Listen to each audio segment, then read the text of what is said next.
Hey, hey, hey. Yo. Yeah, I'm sorry for the glare. Um, I'm under the weather. My nose runny as hell, man. So I'm gonna try to make this video quick. But I had to come on here and talk about these Game 1 Pistons, man. Uh, Getting right into it. Just like I said in the last video, if you didn't see it, tap in. It'd probably even be good to hear what I had to say about the game before the game and things like that. But just like I said in the last video, man, the Cavaliers are not as physical as Orlando, man. And you saw it last night. They're not as physical. They're not as good defensively. They're not going to be up on you and press you as much and give you as many headaches every second of the damn game that Orlando gave you throughout that series. And that's what put us in that disadvantage that we was in, because the Pistons come in a little lackadaisical sometimes. But this series, like I was saying in the last video again, I was saying I hope that we can come get off to a great start, man. And who? In this game, even though Cleveland came out right away, 5-0 start, but we bounced right back, got the lead, and kept it the whole game. They tied it up, but we got right back on it, closed the game out. And a lot of that is due to the fact that they can't bang down there with us without clearly fouling us. A lot of people get mad. They say we foul a lot of stuff, and we do foul a lot. But it also be a lot of times where just our sheer effort and just the fact that we've been clamping y'all ass a lot of, the entire possession, sometimes they might give you a little leeway on some of those fouls. Some of them little, you hit a nigga hand and shit like that. They might give you a little bit of leeway, even though we don't get as much leeway as people make it seem. But, yeah, and you saw that last night with Jared Allen getting in foul trouble early, trying to bang down there with Jalen Duren, trying to bang down there with Cade and Asar Thompson, Tobias Harris. Y'all gonna get some fouls, bro, because y'all just little. You feel me? Y'all, they tall, but they little, man. So them having even if it was to be that Paul Reed was getting a lot of minutes in this series, they really had trouble banging with Paul Reed down there. That's just the fact of the matter. And that's the case with a lot of teams when it comes to us, and that's why we've been able to win so many games. Because it's hard for people to really bang with us, and even our guards being very physical on the perimeter, that shit wear you down. That shit, you feel me? It make you less confident for different shots. It make you less confident as a defender sometimes as well, when you know a motherfucker can just run through your ass, or a motherfucker can elbow your ass, and you feel me, toss you out the way, shit like that. They started off the game, the Cavaliers started off the game getting a lot of offensive rebounds and a lot of second chances. But part of the reason that they stopped getting so many was because of Jared Allen getting in foul trouble and having to spend a good amount of the first half on the bench, and a good amount, damn near the whole second half on the bench. It seemed like part of it was that, but also a part of it was just you not gonna want to continue to bang down there. And with us having Asar and Tobias, who would get down there sometimes do his thing, Tobias was rebounding pretty well.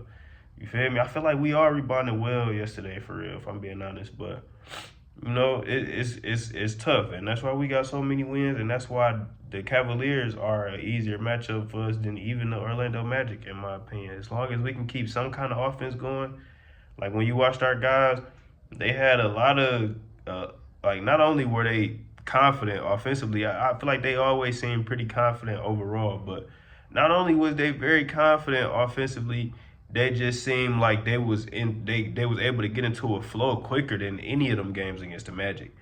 And where they never fully took us out of it. Even we hitting crazy ass shots at the end of quarters and shit. That's how you know they was on that and they was feeling it, man. So they went out there and did exactly what I expected them to do, bro. If I'm being honest, they did exactly what I expected them to do. I expected that Donovan Mitchell was not going to score 30 on us last night. I expected that we was going to put pressure on James Harden and make him turn the ball over, and he's not going to play defense. Like, it's James Harden. We've seen this show over and over again. You know what I'm saying? And with them having James Harden and Donovan Mitchell on the floor together a lot of the time, you forcing two non-defenders to play D all game. With making Donovan Mitchell guard Duncan Robinson around screens and shit. Who the fuck is James Harden guarding? I forget who James Harden was guarding. It wasn't Tobias. Yeah, I guess it was Tobias. I know they had Donovan Mitchell guarding Duncan Robinson around screen, and Duncan Robinson ended with 19 points. A lot of wide open shots, some off of second chance points, and getting them offensive boards and fighting down there. And some of them was just him getting around them screens and being able to move and being able to catch that ball and do the one dribble, let the nigga fly past you and get it up there. So it's gonna be too tough for them, in my opinion, to keep it up unless they gonna bring Harden off the bench or something. And if that like coaches be scared to do all this kind of shit because of what the executives do and all this shit. So many politics in basketball when it comes to coaching and running the franchise and all that. That coaches be scared to do shit like that. But in reality, they should probably bring Harden off the bench. They really should probably bring Harden off the bench. It should be Donovan Mitchell. It should be Donovan Mitchell, Strus, Tyson, Mobley, and Jared Allen, in my opinion. That'll get them some type of chance because you only really got Donovan Mitchell out there that's not playing D now. Or that's not, you feel me, that might be somewhat of a liability. The rest of them niggas can defend. But the only issue that could come from that is your offense being streaky and maybe the 3-point shooting fall off sometimes. But the same problem be with Harden. Like, you had that same issue with Harden. Harden shot terrible last night. And last series, he wasn't great. So, like, you already had that issue. If you're going to have that issue anyway, you might as well put people out there who are going to continuously defend and go out there and try to give you second chances. Max Strus was, to me, their best player last game. I know Donovan Mitchell had 23 and all that shit. Max Strus was making plays defensively and offensively. And when them niggas didn't have shit going, he was cooking.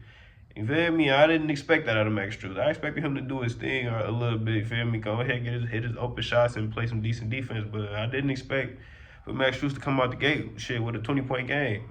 Like, I definitely didn't expect that. So they would have to make some major adjustments and do some drastic stuff in order to beat us in this series. And I don't see them doing that, if I'm being honest, man. So hopefully we can go out here and make this a quick series. Get this over with in 4 or 5 games, man. Go out here and take care of business in game 2 at home tomorrow night. But we gonna see, man. Y'all know they can't fuck with us, man. Y'all know they can't fuck with us. So we'll be right back here talking about this after game 2. Hopefully it's the same situation, man. Peace.